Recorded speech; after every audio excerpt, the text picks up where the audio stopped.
Hello everyone, welcome to Small Model Car. Today we have got a 1999 Subaru Impreza. This casting is by Hot Wheels, Silver Series, and is from Fast and Furious. Looks like a nice casting, so let's open it up and see how does it look. So here is the 1999 Subaru Impreza out of its box.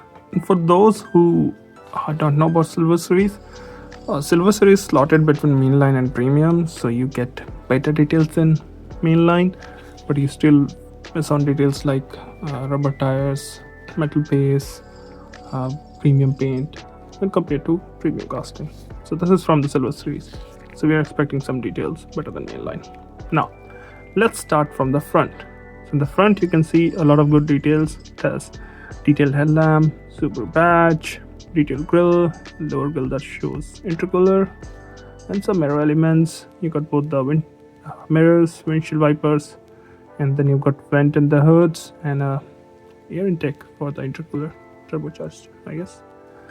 This is obviously not the sedan, it's the wagon version, which you don't get anymore. Now moving to the driver's side. Oh, I forgot to mention the paint. Obviously you see it's finished in red, looks nice. So it's a right hand drive version, that's why we're here.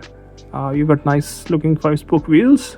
I'm glad they didn't do chrome here, but they did outside. Now it would have looked even if that was grey. But again, talking about the details, you got turn indicator which is painted, blacked out door handle. I'm assuming it had black door handles. I haven't seen one because it's a KTM model. You also get roof rails which is color matched. B pillar is part of the glass, not the body here.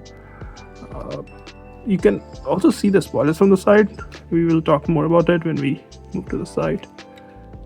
So, I didn't mention the fuel filler. It's on the rubber side. Now on the back, again some good details. You can see you've got the Subaru badge, actually Subaru written there. Nicely detailed tail lamp, 2 spoilers, one on the trunk, one on the roof. Windshield wiper in the back, twin exhaust at the bottom, and a place for number plate.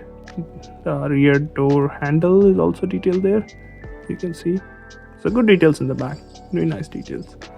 Now passenger side looks almost identical. The only difference, there's no fuel filler here. This is how it looks from the top. No sunroof or anything, just 2 roof rails, and the interior is finished in black. This is how it looks from the bottom. Not a lot of details, which is common in Hot Wheels these days. So overall, I think it's a very nice looking casting. You don't really get all these JDM cars that common. I think it looks good, and it's from the Fast and Furious movies, so you might have seen it before. I think it's a nice looking casting, and you won't be disappointed with this one. Well, those are my thoughts. Thanks for watching. Have a good day.